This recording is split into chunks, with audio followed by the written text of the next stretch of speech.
ঢাকা ছাড়ছে মানুষ। ঈদ উল ফিতরের জন্য প্রিয়জনের কাছে যাত্রা।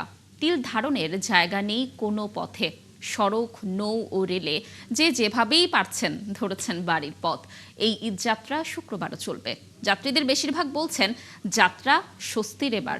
কমলাপুর রেলওয়ে স্টেশন পরিদর্শন করে রেল প্রতিমন্ত্রী বলেছেন, বাড়তি ভাড়া নেওয়ার ক্ষেত্রে যাত্রী কল্যাণ সমিতির অভিযোগও সঠিক নয়। বিস্তারিত ভাস্কর ভাদুরীর রিপোর্টে। সদরঘাটে যাত্রীর চাপ বেড়েছে।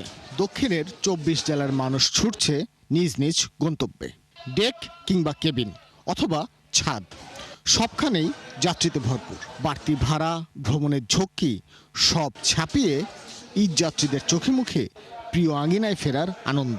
রাস্তাঘাট তো প্রচুর, এদিকে দেখলাম মোটামুটি ফ্রি আছে, কিন্তু আসলাম এসে তো লঞ্চ কখন ছাড়ে তা তো বলা যায় না। তারপর আনন্দ, অনেক কষ্টের পরেও। আমি কি কিছু ধরেছি নাকি? আপুটা আপনাকে চেক আউট করছে, জাস্ট কুল থাকুন। কমলাপুরে উত্তরের ৫ জেলার ট্রেন বাদে বাকিগুলো ছেড়েছে সময় মতো। নিষেধ অমান্য করেই ট্রেনের ছাদে উঠছেন অনেকেই। যারা অনলাইনে টিকিট পাননি তারা স্ট্যান্ডিং টিকিট নিচ্ছেন। ট্রেনের ঈদযাত্রাও অনেকটাই নির্বিঘ্ন বলে জানাচ্ছে কর্তৃপক্ষ। আমি হলাম নীলসাগর এক্সপ্রেসের যাত্রী। সকাল ৬:৪৫ গাড়ি আমার, তো এখন ৮টা বাজে গাড়ি ছাড়ার কথা, এখনো তো গাড়ি পাইনি। তো ৮টায় এখন সঠিক টাইমে আসে নাই, পরবর্তীতে আবার 10:10 ট্রেন আসবে এটা বলতে স্যার। ভাই এর আগেও গেছি, এখনো যাচ্ছি, এক্সপিরিয়েন্স হয়ে আছে, এই জন্য আর কি ভয়টা কাজ করতেছে না। অবশ্যই ভালো যাচ্ছে, কিন্তু ওই যে সিট টিকিট কাটছি, কোনো সিট নাই। আমরা বসে যাচ্ছি, যাইতে পারলে ভালো। আমরা দুটি ট্রেনের সময় বিপর্যয়, শিডিউল বিপর্যয় হয়েছে। একটা হচ্ছে একতা আর একটা হচ্ছে নীলসাগর।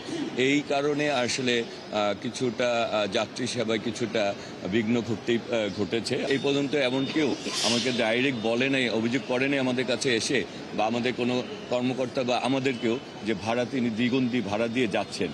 সুতরাং যারা করেছেন তারা যদি আমাদেরকে বলতেন, অথবা তাদের যদি আমরা কোনো নাম্বার পেতাম, অথবা তাদের কোনো যোগাযোগের মাধ্যম থাকলে আমরা তাদেরকে জিজ্ঞেস করতাম যে স্পেসিফিক আসলে অভিযোগটা কি।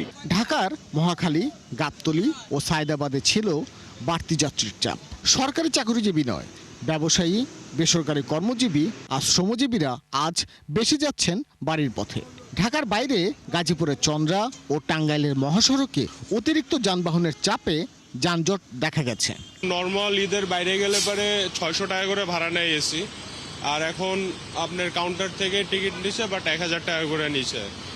ভাড়া আসলে প্রতি বছর যেরকম নেয় ৭০০ করে নেয় আমাদের থেকে, একটু বেশি, কিন্তু মানা যায় ঈদ উপলক্ষে। ঈদ হতে পারে শনিবার, তাই শুক্রবারও বাড়ির পথে যাত্রা করবেন রাজধানীর অনেক মানুষ। ভাস্কর ভাদুরী, ৭১, ঢাকা।